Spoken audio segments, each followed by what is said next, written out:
Hello বন্ধুরা, good morning. তোমরা সবাই কেমন আছো? আমরাও অনেক ভালো আছি।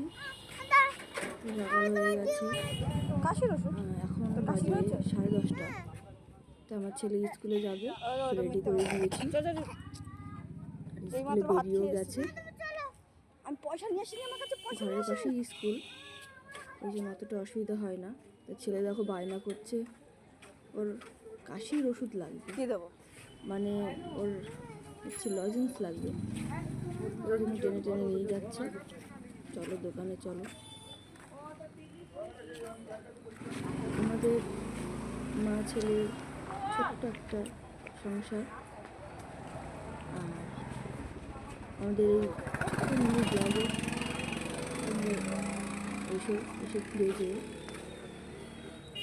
কেমন লাগে আমাদের এই ছোট্ট মিনি ব্লগটা তোমরা অবশ্যই কমেন্ট করে জানাবে।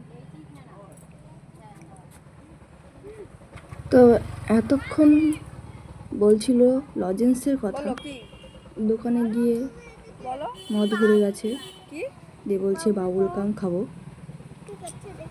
শুনতেই পাচ্ছ কি বলছে, মানে ওর এক এক সময় এক একটা বায়না যে এটা না ওটা খাবো।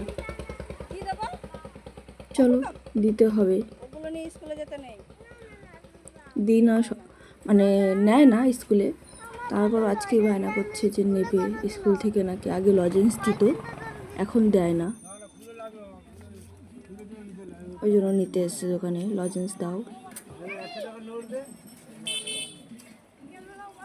দেখো লজেন্স নেবে এখন। ওই দিক থেকে ওর বন্ধু ডাকছে, বন্ধু ডাকলো, দিয়ে আবার একটু বাই বলে দিল।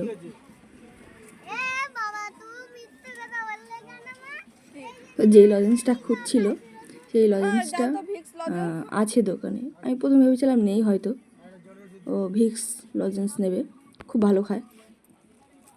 তো 10 টাকার কিনে দিলাম, দোকানে এখনো টাকাও দিইনি, 10 টাকা।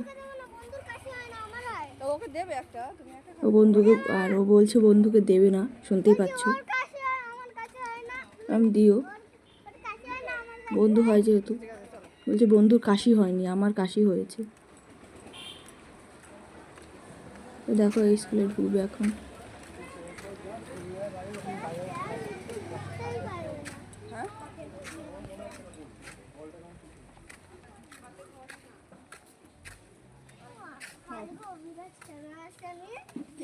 কালকে অভিরাজ কেন আসেনি? হ্যাঁ।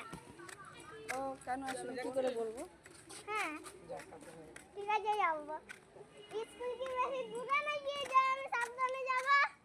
ও হচ্ছে কালকে কেন আসেনি সেটা ওকে জিজ্ঞাসা করবে। ছাড়া দাও, যাও।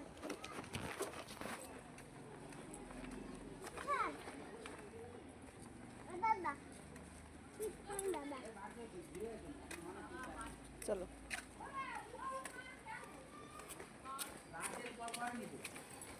তো দেখো সাবধানে যাচ্ছে, আর গিয়ে ওর বন্ধুর মাকে জিজ্ঞাসা করবো কেন কালকে আসেনি, যেহেতু জায়গা রেখেছিল ওর জন্য। তো চলো, আমাদের এই ছোট্ট মিনি ব্লগটা কেমন লাগলো লাইক কমেন্ট শেয়ার দিয়ে একটু জানাবে, আর আমাদের পাশে একটু থাকবে। তো সবাই ভালো থাকবে, সুস্থ থাকবে, টাটা।